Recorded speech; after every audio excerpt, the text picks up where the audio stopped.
Saudações a todos vós. Ao longo de todo este ano letivo, nós estudamos a história da filosofia, isto é, a história da evolução do pensamento, desde os antigos gregos, com os seus mitos, até à modernidade e à contemporaneidade. Nós estudamos vários pensadores, vários filósofos, desde Tales de Mileto até Michel Foucault. E agora, para terminar, vamos estudar o pensamento de uma mulher, de uma filósofa, que, juntamente com Jean-Paul Sartre, marcou todo o pensamento filosófico das últimas décadas do século XX e destas duas primeiras décadas deste século XXI. Estou-me a referir a Simone de Beauvoir, que viveu entre 1908 e 1986. Simone de Beauvoir nasceu em Paris a 9 de janeiro de 1908. Estudou matemática, literatura e línguas.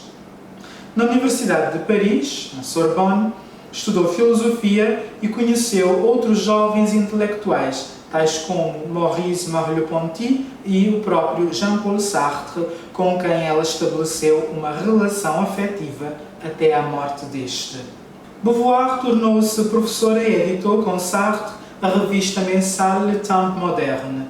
A sua principal obra é o ensaio O Segundo Sexo, que foi publicado em 1949 e tornou-se um grande clássico da literatura feminista. Escreveu também obras de ficção, nas quais abordou questões da filosofia existencialista, além de análises políticas e livros autobiográficos. Simone de Beauvoir morreu em 1986, aos 78 anos, em Paris. Beauvoir é um ícone do pensamento filosófico feminista e as suas ideias estabelecem um profundo diálogo com o existencialismo sartreano. Jean-Paul Sartre defende a liberdade e a autenticidade de cada ser humano como essenciais, não obstante a angústia que tal liberdade nos pode trazer. São as escolhas de cada homem que definirão a sua essência e poderão afetar o próprio mundo. Ou seja, ao invés de aceitarmos os valores prontos da Igreja ou de alguma tradição qualquer, somos completamente livres e responsáveis pelos nossos atos, pelas nossas escolhas, valores e sentidos. É neste contexto, indo nesta linha, que Simone de Beauvoir, no seu ensaio O Segundo Sexo, lança a máxima: ninguém nasce mulher, torna-se mulher. Nenhum destino biológico, psíquico, económico define a forma que a fêmea humana assume no seio da sociedade. É o conjunto da civilização que elabora esse produto intermediário entre o macho e o castrado, que qualificam o feminino. De acordo com este ponto de vista, o sexo é um fator biológico ligado à constituição físico-química do corpo, ao passo que o género é outra coisa. Quando se fala em género feminino, fala-se em todas as características que a sociedade associa ao ser mulher. Quando se fala em género masculino, fala-se em todas as características que a sociedade associa ao ser homem. Portanto, para Simone de Beauvoir e para quantos acreditam e seguem essa sua teoria, o género não é biológico ou natural, mas sim uma construção social. Dito de outra forma, ser homem ou ser mulher não é um dado natural, mas performático e social, de maneira que, ao longo da história, cada sociedade criou os padrões de ação e comportamento de determinado género. Ou seja, o que Simone de Beauvoir está a dizer é que o indivíduo, ao nascer, a criança ao nascer, não é macho nem é fêmea, independentemente dos órgãos genitais externos. Simone de Beauvoir vai dizer que caberá ao indivíduo, usando a sua liberdade, determinar o seu género. Diz ela que, se nasce um indivíduo que possui 2 testículos e um pênis, e que desde criança os pais começam a vesti-lo de azul, vestir com roupas típicas de homem, Simone de Beauvoir vai dizer que a esse indivíduo foi imposto o ser homem, que não se lhe deu a opção de escolha. É neste contexto que entra toda aquela amálgama de teorias e de ideias em torno da questão da orientação sexual. Isto é, a quais dos géneros nos sentimos atraídos, física, romântica ou emocionalmente, por sua vez. Isto seria um fator determinante.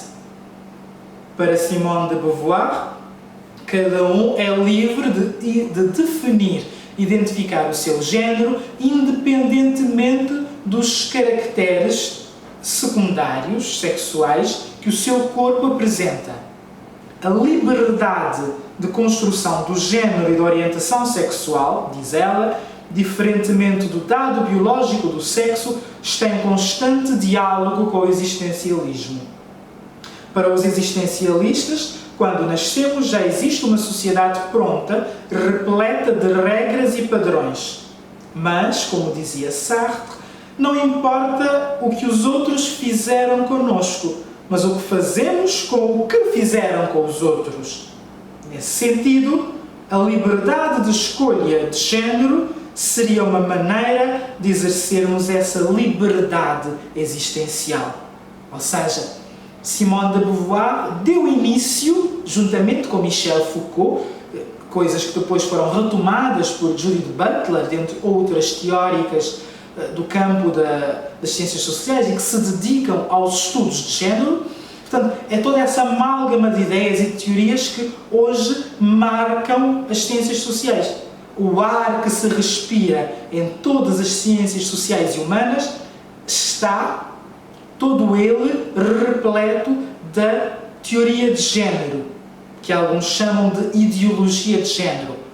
É uma teoria, portanto, é uma ideia defendida por alguns autores, mas essa mesma ideia acaba por se tornar uma ideologia quando ela é adotada por determinadas instituições que fazem um esforço para impô-la aos outros.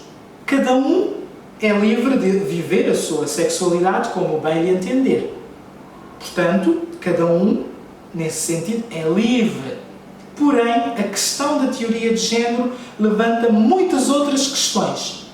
E convido-o a refletir sobre todas essas questões que a teoria de género levanta. Hoje em dia, o género já não é simplesmente feminino e masculino. São vários, centenas.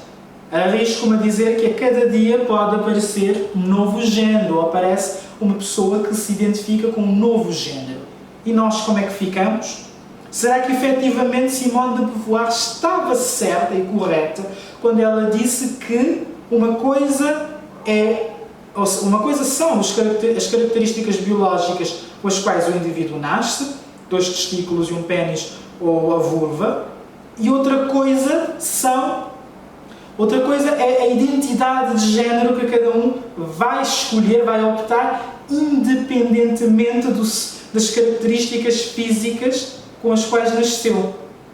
É neste contexto que, dentro desta teoria, surge a questão do cisgênero. Cisgênero, dentro dessa teoria, é o homem ou a mulher cujo género se identifica com as características biológicas com as quais nasceu. Ou seja, um homem que nasceu com 2 testículos e um pênis e se identifica como um homem, para eles é um cisgênero.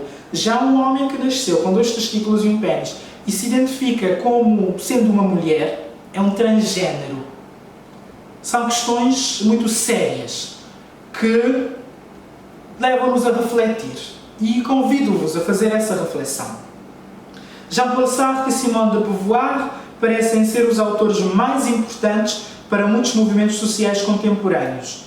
Em grande medida, os movimentos feministas e LGBT, lésbicas, gays, bissexuais, travestis, transexuais e transgêneros, trabalham com a reivindicação de liberdade de construção e reconhecimento das suas identidades.